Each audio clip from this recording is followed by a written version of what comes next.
Hi எல்லோருக்கும் வணக்கம். இன்னைக்கு vlog ஈவினிங் போல தான் ஸ்டார்ட் பண்ணேன். ஸ்நாக்குக்கு பச்சை பட்டாணி வச்சு ஏதாவது செய்யலாம்னு மார்னிங்கே ஊற வச்சுட்டேன்.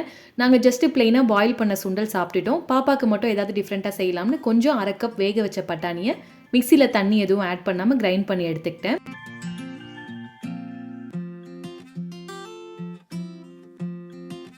கொஞ்சம் அரிசி மாவு, கடல மாவு, மஞ்சள் தூள், சீரகத்தூள், உப்பு, 1 டேபிள் ஸ்பூன் தயிர் ஆட் பண்ணி நல்லா மிக்ஸ் பண்ணிட்டேன்.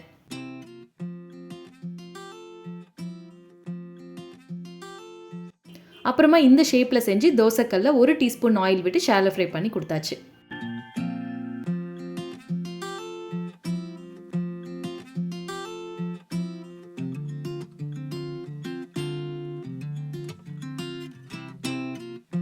நேற்று புளிச்சக்கீரை வாங்கிட்டு வந்திருந்தோம். அதை ஃப்ரிட்ஜில் வைக்கவே மறந்துட்டேன். கீரை வந்து லைட்டாக வதங்கி போயிருந்துச்சு.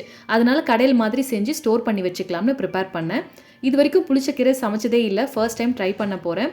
வீட்டில் எப்போவுமே ரொம்ப சிம்பிளாக தான் கீரை பண்ணுவாங்க, பூண்டு வெங்காயம்லாம் ஆட் பண்ணாமல். சரி, அதே மாதிரியே செஞ்சிடலாம்னு நினச்சேன். கீரையை நல்லா வாஷ் பண்ணிவிட்டு கடாயில் தண்ணி ஆட் பண்ணி புளிச்சக்கீரையை அதில் போட்டு நல்லா வேக வைக்கணும்.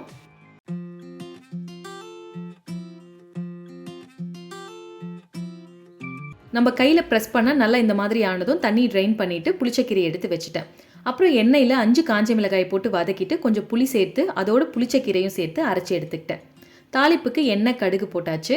கடுகு நல்லா பொரிஞ்சதுக்கப்புறமா வடகமும் ஆட் பண்ணிட்டேன். ஃபர்ஸ்ட் டைம் புளிச்சக்கீரை செய்ய போகிறேங்கிறதுனால எப்படி இருக்குமோ அப்படின்னு நினச்சேன். ஆனால் நல்லா தான் இருந்தது.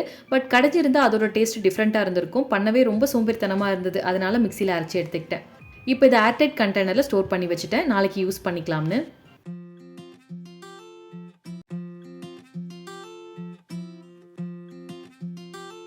ஆடி மாதம் ஸ்டார்ட் ஆனதுலேருந்தே பேக் டு பேக் நிறைய ஃபங்க்ஷன் இருந்துகிட்டே இருக்குது. என்னோடய சாரீஸ் எல்லாமே ஊரில் இருக்குது. அதனால கம்மி ப்ரைஸில் ஆன்லைனில் வாங்கி பார்க்கலாம்னு மீஷோவில் ஆர்டர் பண்ணேன். இதோட ப்ரைஸ் 746 ரூபீஸ். நல்ல ஒரு டார்க் ப்ளூ கலர், பல்லு வந்து பிங்க் கலரில் இருக்குது. ப்ளவுஸும் பிங்க் கலர் தான். பார்டர் வந்து கொஞ்சம் பெருசாக கொடுத்துருக்காங்க. கத்திரிப்பூ அண்ட் கோல்டன் கலர் காம்பினேஷனில் பார்க்க ரொம்ப நல்லா இருக்குது.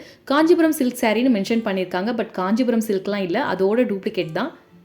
ப்ளவுஸ் வந்து அன்ஸ்டிச்சாக தான் வரும். இந்த சாரீக்கு சிம்பிளாக ஸ்டிச் பண்ணாலே நல்லா இருக்குங்கிறதுனால நான் எந்த ஒர்க்கும் பண்ண சொல்லலை, சிம்பிளாகவே ஸ்டிச் பண்ணியாச்சு. பார்க்க ரொம்ப நல்லாயிருக்கு. இந்த ப்ரைஸ்க்கு இந்த குவாலிட்டி ஓகே தான்.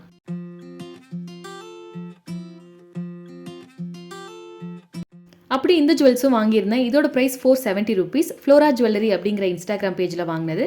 நெக் பீஸோட கம்பலும் வந்துருந்துச்சு. இதோட குவாலிட்டியுமே ரொம்ப நல்லாயிருக்கு. இந்த சாரியோட லிங்க் அண்ட் இன்ஸ்டா பேஜோட நேம் நான் டிஸ்கிரிப்ஷனில் மென்ஷன் பண்ணுறேன். பிடிச்சிருந்தா செக் பண்ணி பாருங்கள்.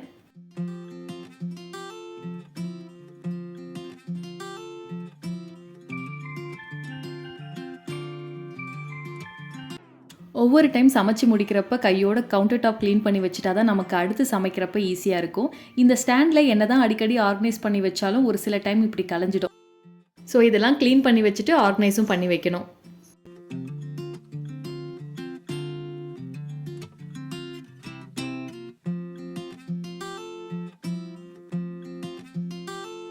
கிளாஸ் கண்டெய்னர்ஸ்லாம் வெளியில் இருக்கிறதுனால எண்ணெய் பசை அதிகமாக இருக்கும். வீக்லி ஒன்ஸ் இந்த மாதிரி மேலே மட்டும் க்ளீன் பண்ணி வச்சுடுவேன்.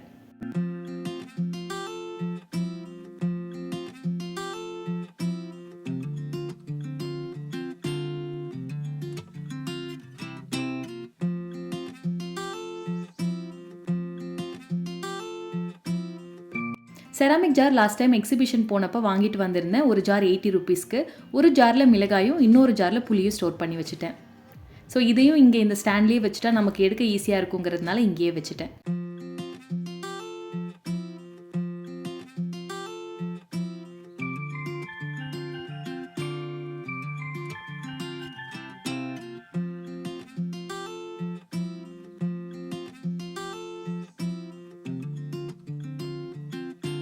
ஃபைனலாக எல்லாம் க்ளீன் பண்ணி ஆர்கனைஸ் பண்ணி வச்சாச்சு. ஃப்ரண்ட்டில் சுண்டல் எல்லாமே வச்சுருக்கேன். அடுத்து சீரகத்தூள், பட்டைத்தூள், பெப்பர், புளி, மிளகாய், கடலை மாவு, அரிசி மாவு எல்லாம் ஸ்டோர் பண்ணி வச்சுருக்கேன்.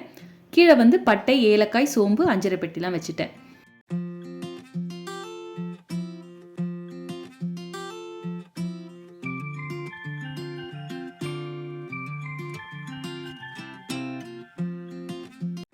தோசை மாவு காலி ஆகிடுச்சு. ஸோ அவல் வச்சு இன்ஸ்டன்ட் தோசை செஞ்சேன் டின்னருக்கு. இதுக்கு 1 கப் அவல் எடுத்திருக்கேன். நல்லா வாஷ் பண்ணிவிட்டு தண்ணி ஊற்றி ஒரு 8லேருந்து 10 நிமிஷம் ஊற வச்சுட்டேன். அப்புறம் தண்ணியில் ட்ரைன் பண்ணிவிட்டு மிக்சியில் அரைச்சி எடுத்துக்கணும்.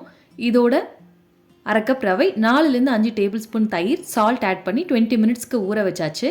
பாப்பாக்கு மட்டும் இதில் கேரட் துருவி ஆட் பண்ணியிருக்கேன். சைட் டிஷ்க்கு கார சட்னி செஞ்சுட்டேன்.